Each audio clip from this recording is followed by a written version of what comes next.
morning, good afternoon, and good evening, everybody. Thank you for tuning into another Supatease video. And in this one, I'm going to be breaking down the most efficient and effective methods in order to farm the best PvP gear for the first season of Midnight. And as always, if you want to make sure that you're staying up to date with news related to World of Warcraft, educational and entertaining content, then make sure to smash that subscribe button. Your support is greatly appreciated. So the first thing that I want to talk about is kind of pre-season versus post-season start, because there are different objectives and different goals that you are going to want to be paying attention to. We're going to be looking at vendor locations and notable quest locations that you're going to want to be paying attention to, because Blizzard made a change last night that nerfed one of the most effective farming methods for honor. So we're going to try and come up with some alternatives, because this honor grind can be pretty steep when you really look at it too deeply. So the first thing we want to do is we want to look at the Silvermoon map, and we want to learn the location of a few important and notable things. So the first one is this daily quest hub right here. The reason why this is important is because I've just learned that there is a quest that can pop up here that can give you a PvP trinket. So if you didn't have a PvP trinket, you can just pick up this quest and you will just get one. Now, it is not as high of item level as 276, but if you didn't have one to begin with, this is a great way to just save you an extra 400 honor and make sure that you have one, because the trinket set bonus is the most invaluable part of your PvP set. You want to be getting, proc trinket and getting in this trinket to escape crowd control as soon as possible. Otherwise, you're missing out on 12% agility and 5% stamina. So that's the first item that you want to farm with honor, and I just found it from this daily quest at this hub. So if you ding max level this week, especially, I think this rotates, so who knows what it's going to be next week. I think it's really cool that Blizzard has actually added this, because this is a way to get new players in, because it actually gives you a pretty decent PvE item for this early stage into the game as well. So I really like this as an onboarding experience from Blizzard. And then if you're just a dedicated PvP player, you get this PvP trinket for free,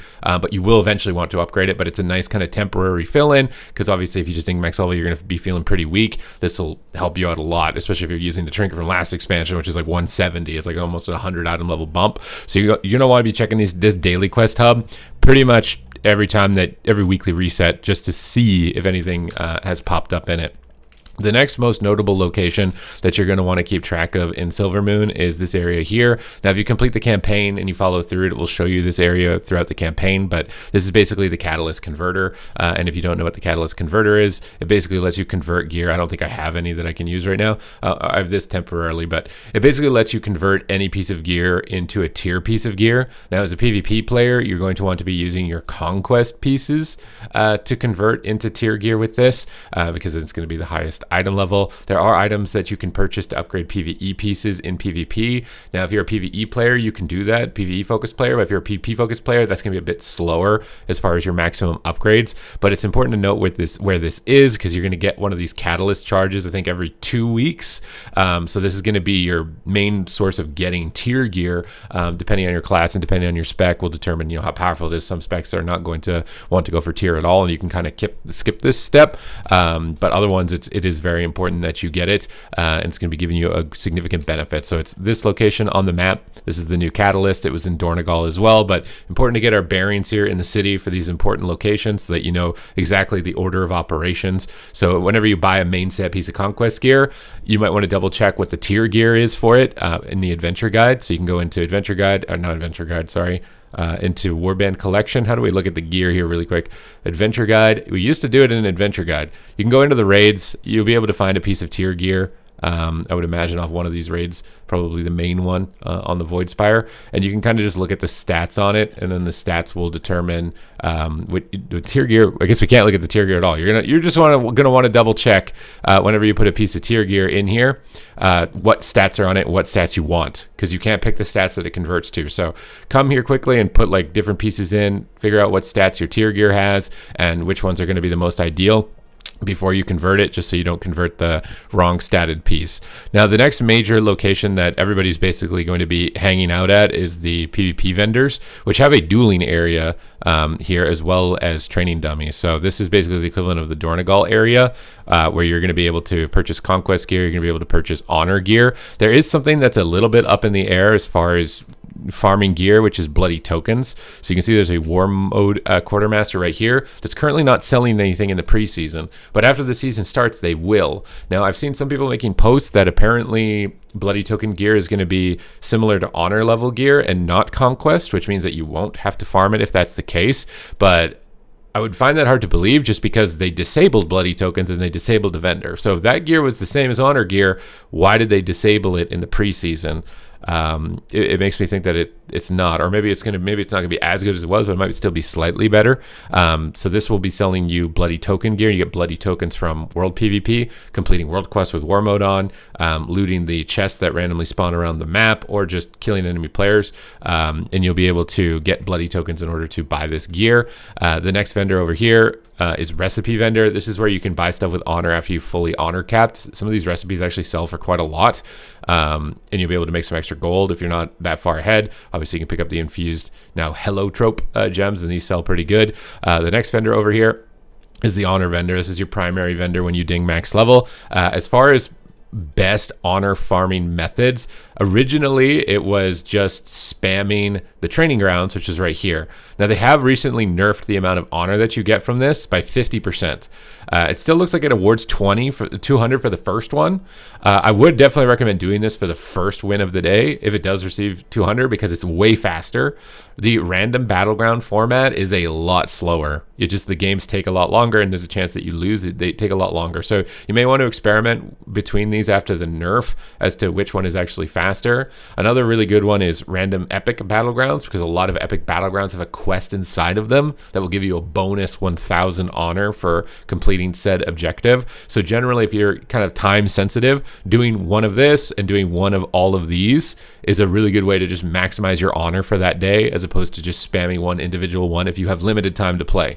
If you have infinite time to play, you probably want to do the one of each day, and then we're gonna have to figure out between random battlegrounds and between training grounds exactly which one is actually the fastest honor per hour. Other important honor farming methods is that this daily quest vendor, you're gonna want to go to it, or weekly quest vendor, you're going to go to this basically every time. It will offer you a world PvP quest, which involves collecting sparks from certain zones. This likely will award bloody tokens as well, and conquest, I believe, once the season starts. But in the preseason, you can get 500 honor. So you can go to the Void Storm, which is obviously one of the new endgame zones, and it's the host of the world PvP zone, Slayer's Rise, towards the top. So just completing any objectives with that weekly in this area will work towards completing it. You can also do these quests at the top, which will give you 263 gear, which isn't terrible, as a fill-in, right? Like if you just ding max level, you got no gear at all. So coming here with that weekly, doing these PvP quests, picking these up to fill in the holes, buying your honor pieces, in between that's going to be the most effective way to boost your power as fast as possible. And then obviously you'd want to upgrade these world PvP pieces to honor pieces after the fact, but it's going to give you a nice little jump. So you can just kind of rotate through the zone. Now, there is a major quest hub, depending on if you're Alliance or Horde, right here, where you can pick up quests. And I believe these quests also award you honor. So going to that area, doing the quest hub, doing the PvP world quest, especially with this one being the weekly for this week, is going to be really cost effective. And it's going to be a lot easier than queuing at random battlegrounds in green gear or in your previous PvP gear from last expansion. It's going to be pretty fast at getting you honor. So I would highly recommend that you go to the Void Storm first upon dinging and complete every objective that you can in this area, especially for this week with the quest. And this will just give you that bump up. You pick up that quest that I showed you earlier at the video. You do a training ground. Now you got a PP trinket. Now you got a couple pieces, and you got quite a bit of honor to come back here to the vendor and basically equip yourself with a full set, which I was able to do pretty rapidly. And I would say that it's somewhere between, let's say, 3 to 4 hours for me to be able to get full gear like this. Now, if you just do it the cost-effective way, which is like the one of these each day, and then that's it, and you log out, your total time played might actually go down. It's if you sit on and you keep grinding, where that actually takes a bit longer. So if you're a dad gamer or you got a job, you have a lot of time, doing this like every day will pretty much get you there pretty effectively. Now, obviously, with the season starting next week, maybe there's a bit more pressure than if you were doing this, every day a little bit prior to this point, but that can be the most time sensitive.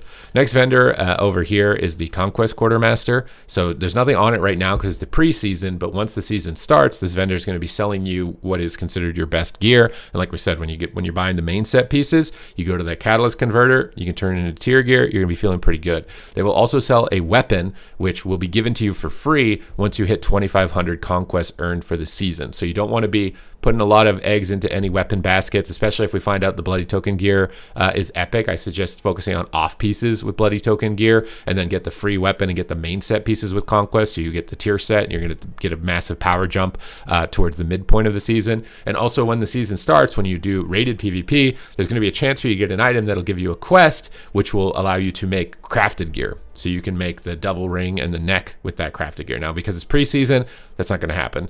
But once the season starts, you will have a chance to get that quest. So you'll get this massive bump on the first week. So you really want to be ready to go with full honor gear before the season starts. So you can do the rated PvP. You can pick up your Conquest. You can get the quest. You can get the crafted gear. You can do the bloody tokens. We'll see if it's actually better or not. And you're probably going to get like 5 or 6 pieces of gear within the first day.